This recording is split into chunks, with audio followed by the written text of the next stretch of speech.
and he walks away after winning his 100th game as the head coach here at Notre Dame.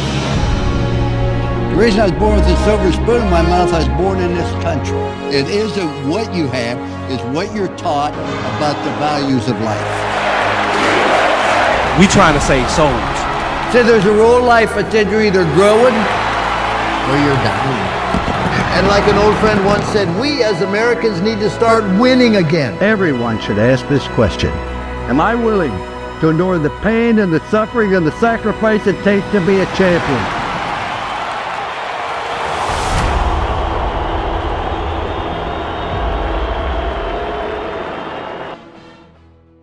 Welcome to the Lou Holtz podcast. Those of you who've watched this before know the primary purpose of this podcast is we're trying to change the culture of this country. I'm an old man, and I've seen so many changes in the last 50 years. We need to get back to what made America great, and to do that, we examine and socialize and visit with some outstanding athletes who have had great success and conducted themselves in a first-class manner. One of those individuals is our guest today.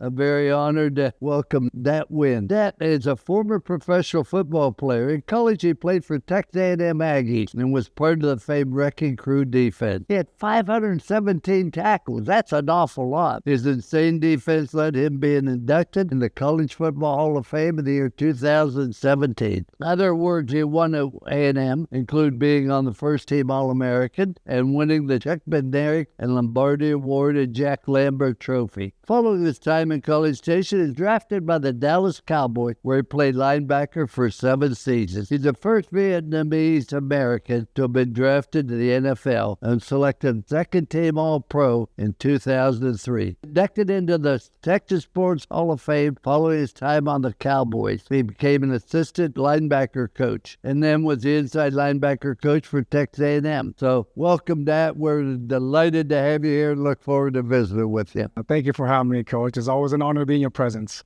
Well, you are one of the best defensive players to play for A&M ever. You currently hold the records for tackles in A&M history.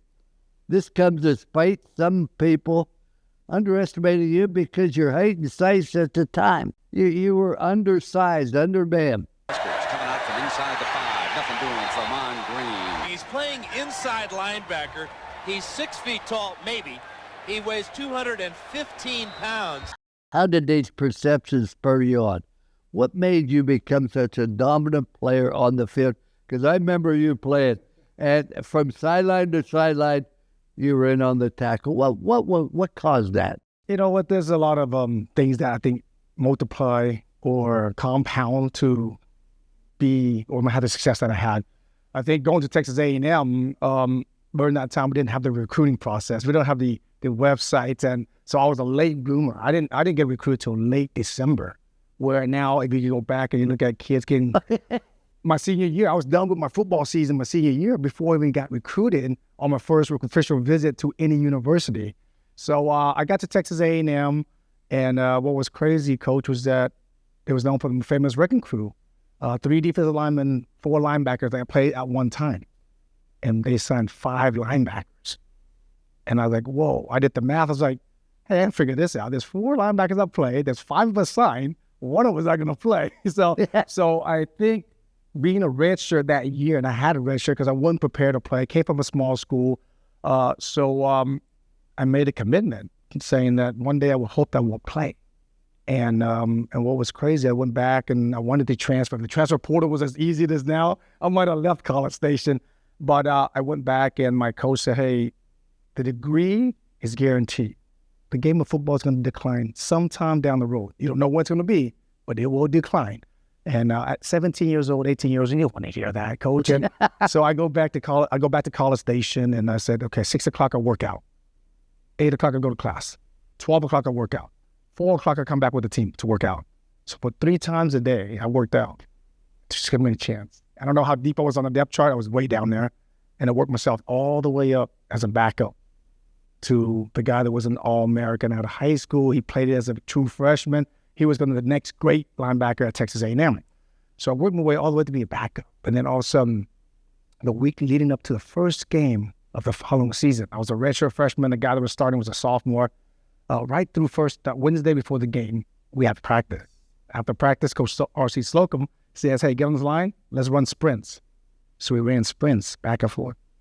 The starter steps on the sprinkler again. Oh, twists his ankle, and then play. I had to start.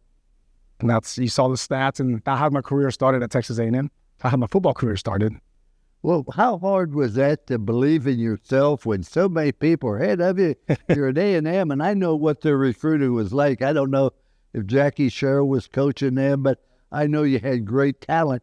How hard is that to look and say, oh, I don't think I can play here? Because so many people say I can't play. And if you tell yourself you can't do something, you can't. Yes, sir. And as somebody once said, if you tell yourself I can do something or I can't do, either case you're going to be right. Yeah. How did you overcome that? Well, I think I overcome that because the redshirt year was really the bottom. If I hit bottom of my career, my life was during that time because I came from a small school.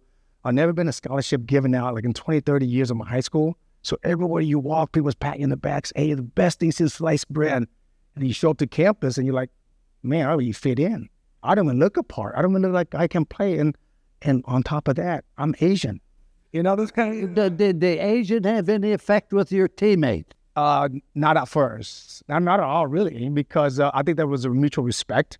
I think there was some, obviously, you had some racial slurs when you went to play other teams in other cities and other towns.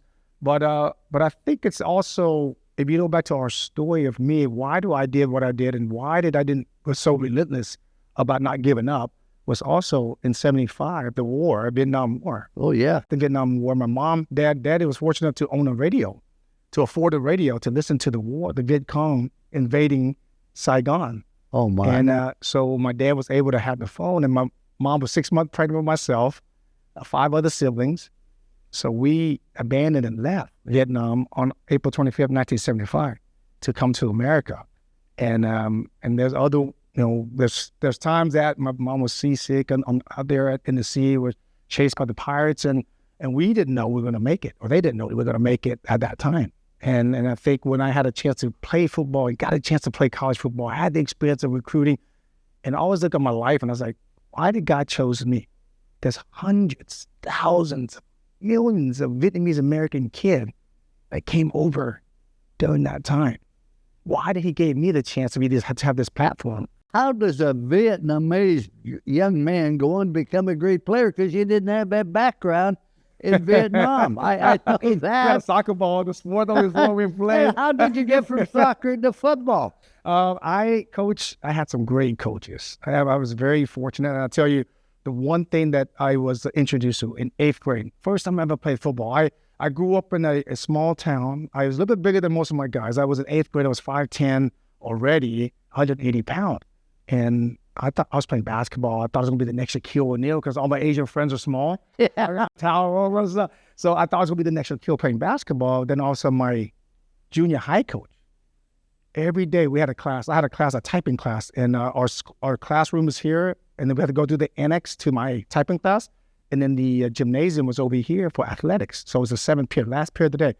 So every day for 4 days or so, I would walk to my annex, and then Coach Cliff Davis, he played baseball at A&M, and also we went to the Colt 45 and played for the Astros. He stood there, and he goes, why don't you come out and play? So he recruited me for 4 days. So I go, okay. I give up persistent, so I'm going to come out and play. So I go out and play, and I didn't know there was pockets in the pants for thigh pads. I didn't know there belt loops for the hip pads. So all this was like foreign to me, right? So I go out and I play, and I fell in love with the game and practice. And then the first game, this really has helped me really to make those tackles, or people always tell me, why are you so instinctive? So I'll share you the reason why I think it has helped me. Well, in 8th grade, our first game from the gymnasium to the football field is about 100 yards. And in between them, there was a gymnasium. Onto a football field, there's a gymnasium. And we'll walk in, and coach go, hey, take that left in the gym. And we walk in, it's dark. I'm like, man, what this guy's doing? We're gonna see the cheerleaders, we're gonna see people, fans, and we see our parents out there at the stadium at the game to start a football game. And we'll go in there. He said, put your helmet down. Guys, I want you to close your eyes, quarterback. I want to see yourself. make that perfect pass or first down. Running back, I want to see you guys make the first guy miss. Linebackers, I want to see me like tackle for loss. Defensive back, I want to see yourself make that PBU.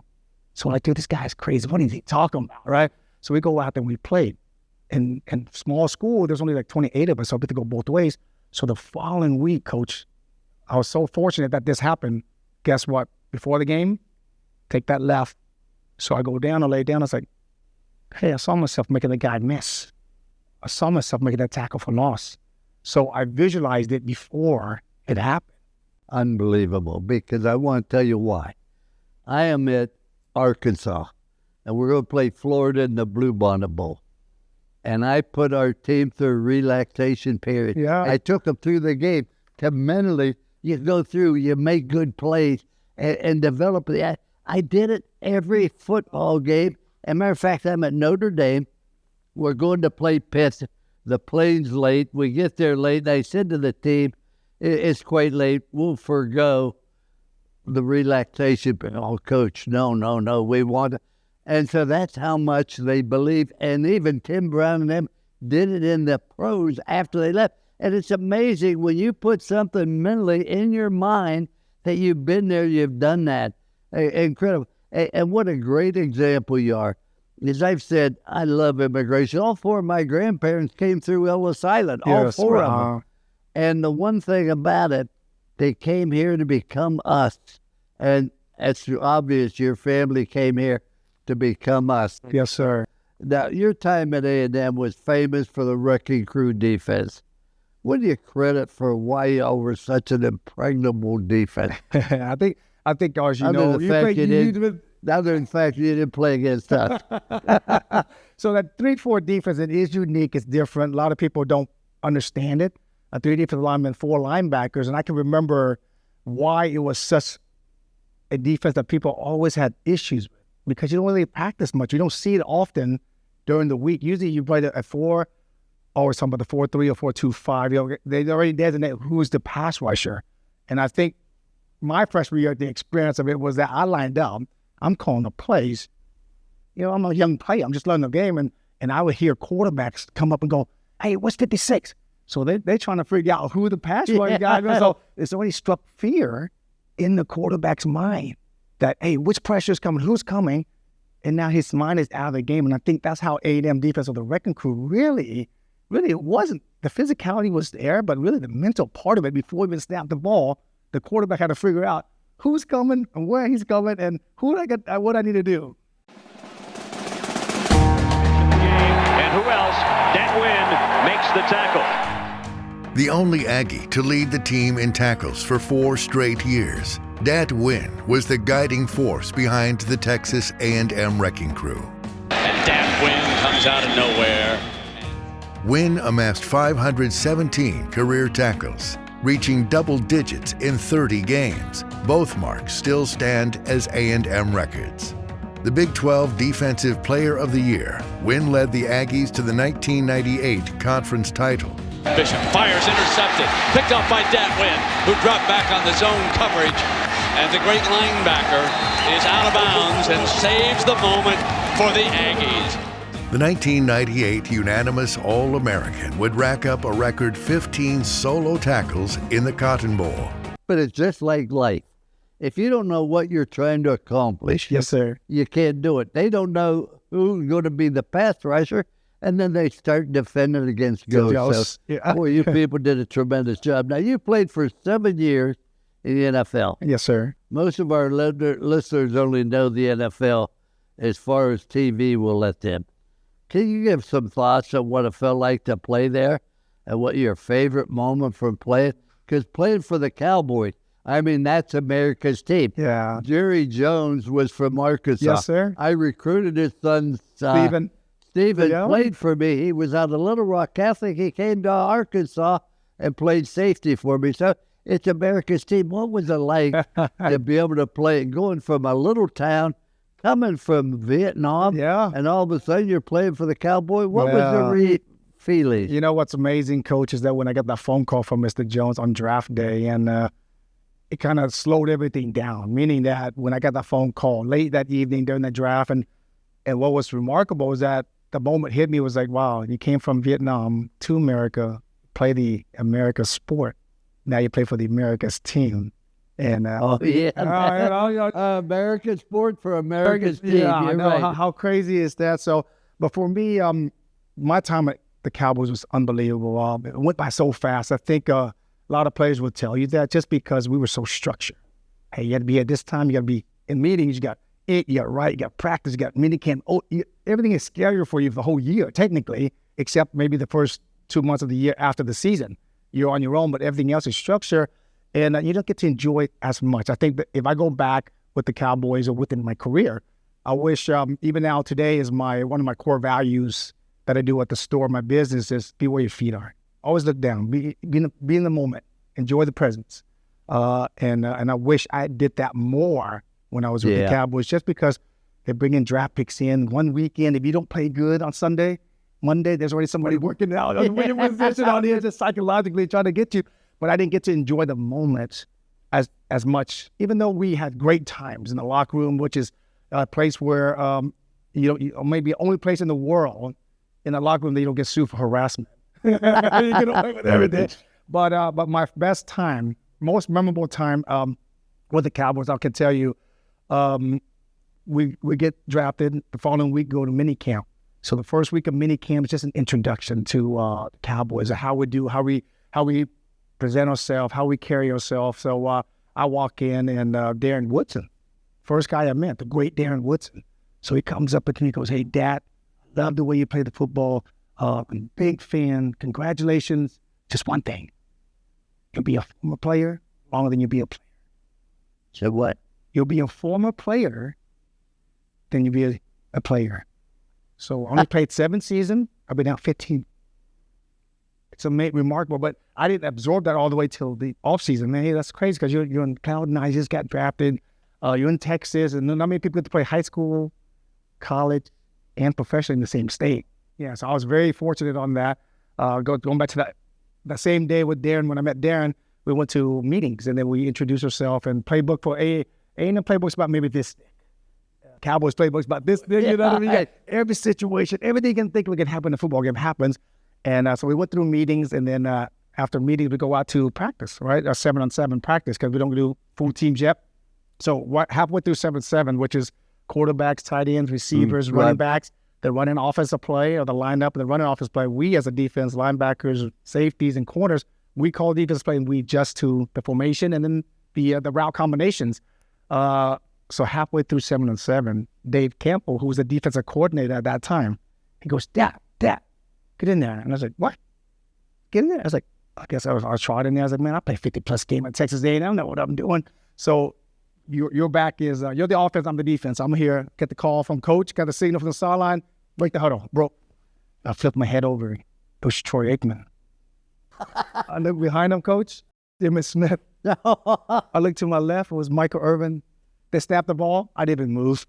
I was in the stall. I was watching these guys, all the triplets. They run, and now I'm on the same field with them. It's like, man, this is remarkable.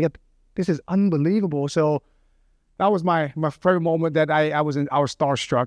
But you make a great point. We don't appreciate and enjoy the times in life. We're worried about tomorrow and this and that, worried about everything, except we don't take the time to really enjoy where we are at the present time, whether it be with our family, yes, sir, with our teammates, etc.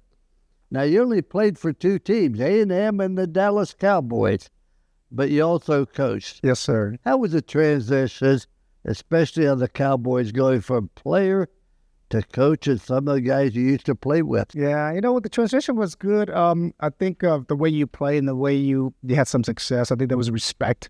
I think that was the best thing for me, was that 3 years I was with the Cowboys coaching, was that you help other younger players develop and understand they're bigger than life. The game is there's more to life than just a game of football. I mean, I think when you get a chance to touch those guys' lives and share with them that, hey, do the game, but use the shield. We call this shield. The NFL is a shield. Use that to help your business, your brand, whatever it is that you want to do. Because in Dallas, which is a little bit different from other cities, is that you can network and work with businesses to help you. And so that was the best part for me, was that just teach them life skill.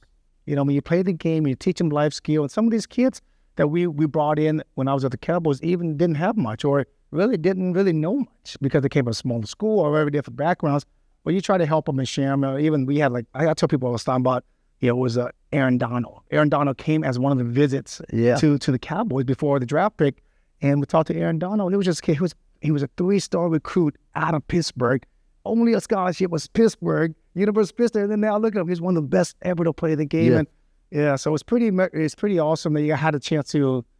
They might not remember, but I had a chance to talk to them and visit with them and share, any advice I can give them and anything they wanted to answer. Just because they don't know about taxes. A lot of these kids doesn't know about taxes, and we were talking about, hey, what city you play in? Because you play a 16-game season, or 17 now, but every time you travel to a city, you got to pay that tax for that week.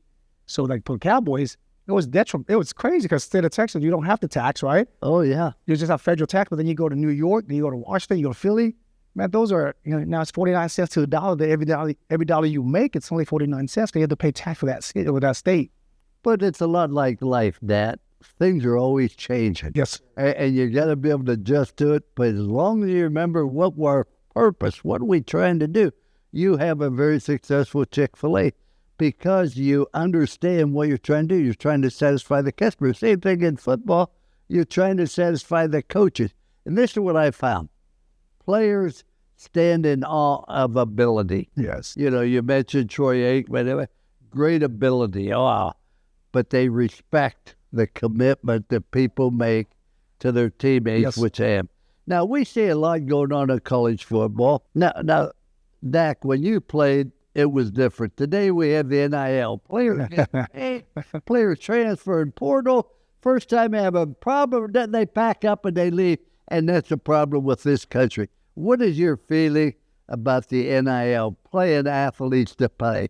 Well, I think it's very difficult. I don't think there's an answer right now. I think the best answer for me would be the metric. If you have metric just for football, I don't know about the other sports, and I think if you do it for football, they have to do it for all the other sports, and I think that's going to be the hardest time because, for example, I think I mentioned this to somebody the other day when I was at the College Football Foundation, and I was like, well, if a player plays, when we were in the National Football League, you were counted by every play that you play throughout the year. So if you play 1,000 plays, then you collected 1,000 plays, but it all depends on your salary. If you're a high salary player and you played a lot of plays, your number is getting smaller because you got a high salary. If you have a low salary, then you get more money because of your pay to play. And then that concept I thought could be something that could help the NIL with football.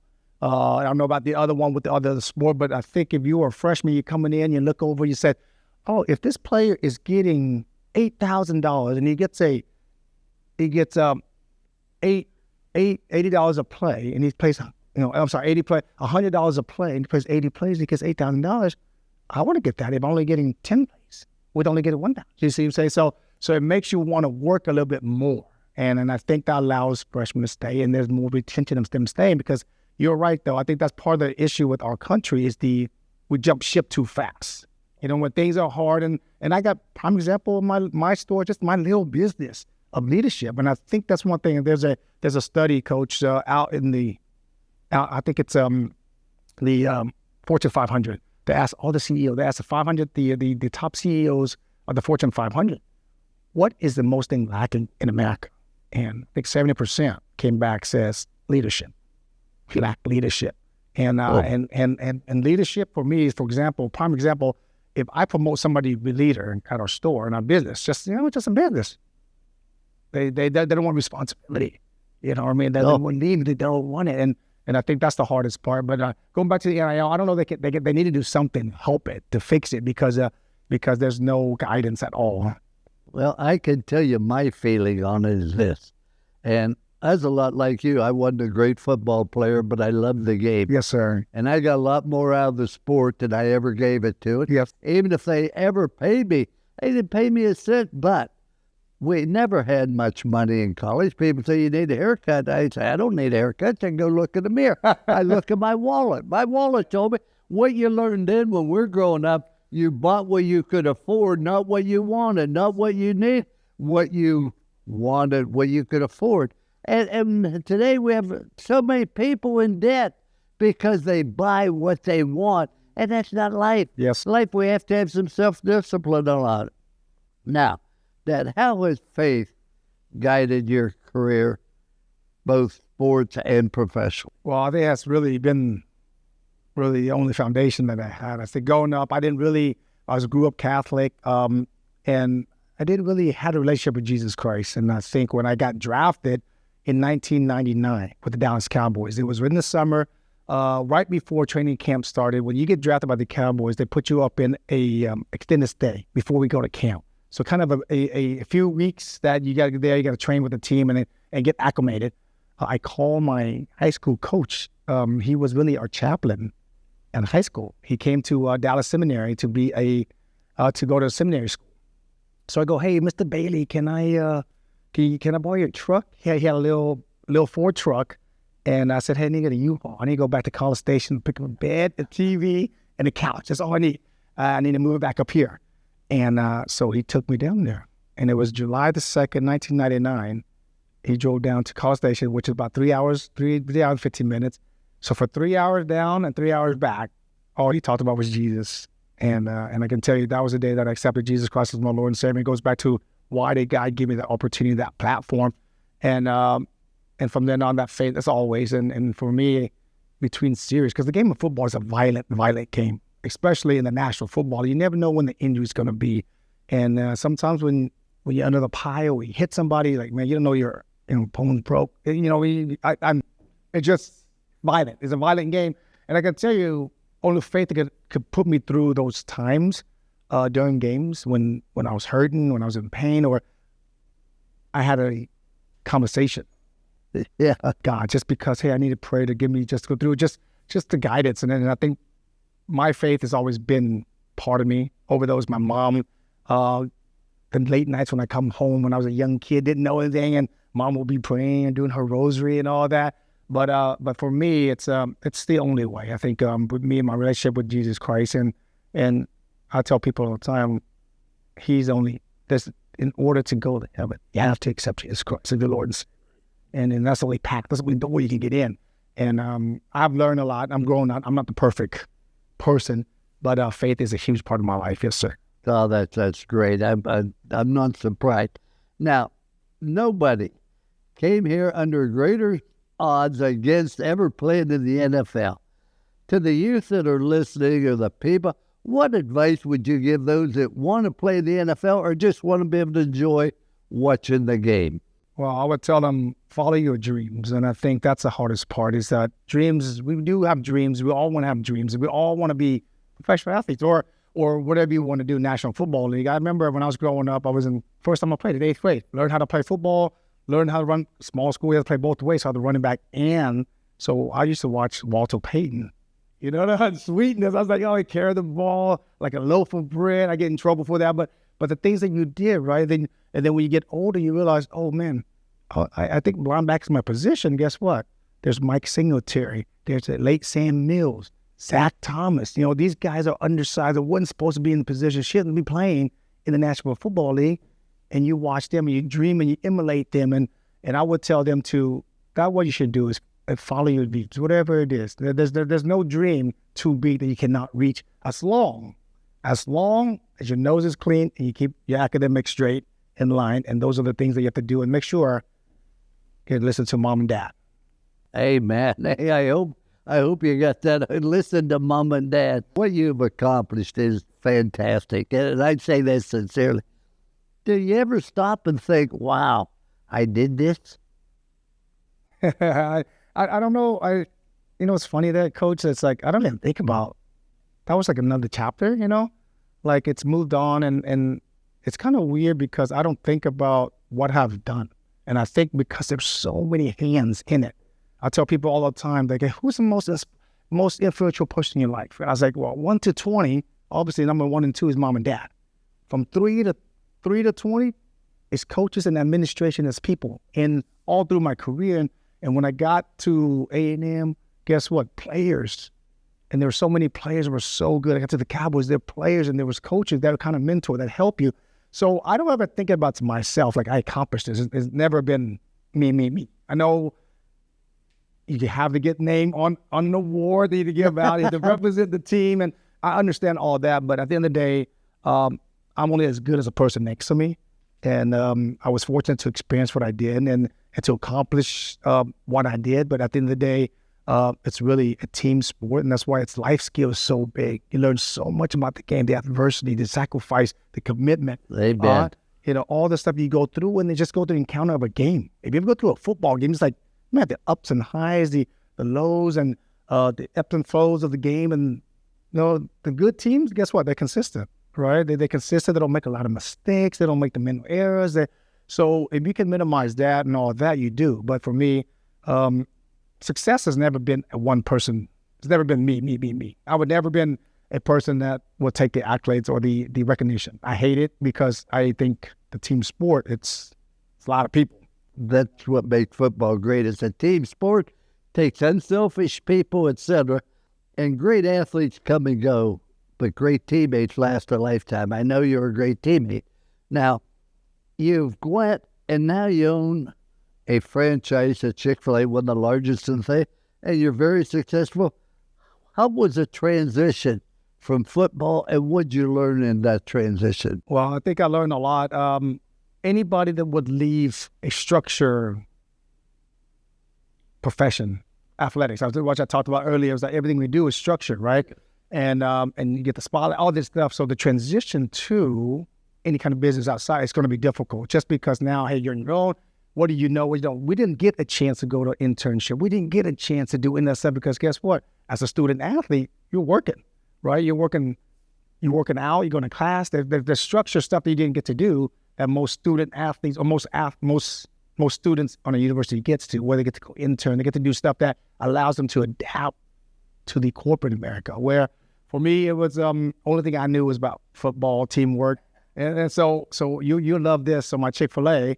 I rank all my players from 5-star to 1-star. I'm trying to get not too many 1-stars, but the more 5 stars you get, the better chances you get to make better service. The things that you can teach and train, and we don't get to coach like we do in football, meaning that, hey, you don't go to practice. There's no practice or a game day every day. So we coach on the run as much as we can. In your experience, how has it made you a better father with your children now? Oh, it's just a time. I think being present was one.